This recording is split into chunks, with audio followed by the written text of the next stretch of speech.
Hello guys welcome back to my channel. So ఇవాళ recipe వచ్చేసరికి మామిడి అల్లం చారు. సో వీడియో అనేది పూర్తిగా ఎండ్ వరకు స్కిప్ చేయకుండా చూడండి. అయితే ముందుగా ఒక కడాయి తీసుకున్నాను. లోతున్న కళాయి తీసుకున్నాను నేను. సో లోతున్న కళాయిలో ఒక్క టేబుల్ స్పూన్ ఆయిల్ వేశాను. ఆయిల్ వేసి పోపు దినుసులు వేసుకుంటున్నానండి. సో నేను ఎక్కడ ఆవాలు, మినపప్పు వాడలేదు. సో జీలకర్ర, మిరియాలు అలాగే కొద్దిగా అంటే కొద్దిగా మెంతులు, పచ్చిమిర్చి, కరివేపాకు వేశాను నేను. సో ఇవి వేసి కాస్త ఫ్రై చేసుకోండి. సో ఇవి కాస్త ఫ్రై అయ్యే వరకు మనం వేయించుకోవాలి.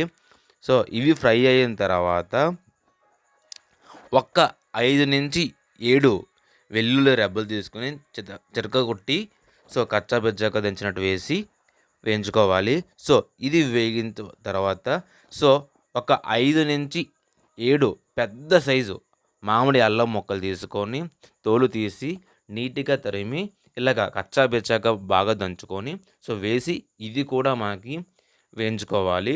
సో ఈలోపు మనం చింతపండు కొద్దిగా నిమ్మకాయ సైజుని తీసుకొని చింతపండు పులుపు అనేది మనం రెడీ చేసుకుందాం. అలాగే ఒక చిన్న టమాటా ముక్కలుగా కట్ చేసి వేసుకోండి. సో ఇక్కడ టమాటా అనేది నేను అల్లం వేసిన తర్వాత వేస్తాను. మీరు కావాలంటే వెల్లిపాయ వేసిన తర్వాత టమాటా వేసి టమాటా బాగా వేగిన తర్వాత కూడా మీరు అల్లం వేసుకోవచ్చు. సో ఇక్కడ నాకు అల్లం అనేది అక్కడక్కడ తినడానికి తగిలేటట్టు ఉండాలనే ఉద్దేశంతో నేను అల్లం తర్వాత టమాటా అనేది ఇలా వేశాను నేను. సో టమాటా అనేది నోటికి తగలాలని వేశాను. సో టమాటా వేసి టమాటా ఒక 50% వేగిన తర్వాత ఏది చింతపండు పులుపు ఉందో అది వేసి అలాగే మనకి తగినంత వాటర్ అనేది వేయాలి.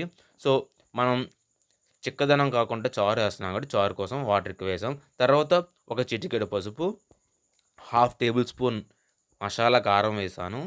అలాగే సరిపడా ఉప్పు వేశాను. అలాగే పావు చెంచాడు జీలకర్ర పొడి, పావు చెంచాలు ధనియాల పొడి నేను వేశాను.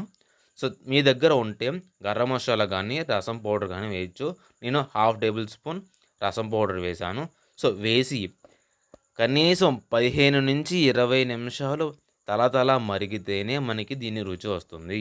సో ఇలా మరిగి మనం ఈజీగా తాగేయొచ్చు కూడాను, అంత బాగుంటుంది. సో అలాగే మరికొన్ని వీడియోస్ కోసం నా ఛానల్ని సబ్స్క్రైబ్ చేయండి, లైక్ చేయండి, అలాగే కామెంట్ చేయండి. అలాగే మామిడి మొక్కలకు ఇంకా ఎన్నో షార్ట్స్ నా ఛానల్లో ఉన్నాయి, చూస్తారని ఆశిస్తున్నాను. అలాగే మన ఛానల్లో ఎన్నో చిట్కాలు ఎన్నో రూపంలో షార్ట్స్ రూపంలో ఉన్నాయి. సో అవి చూసి లైక్ చేస్తారని ఆశిస్తున్నాను. Thank you guys. By by.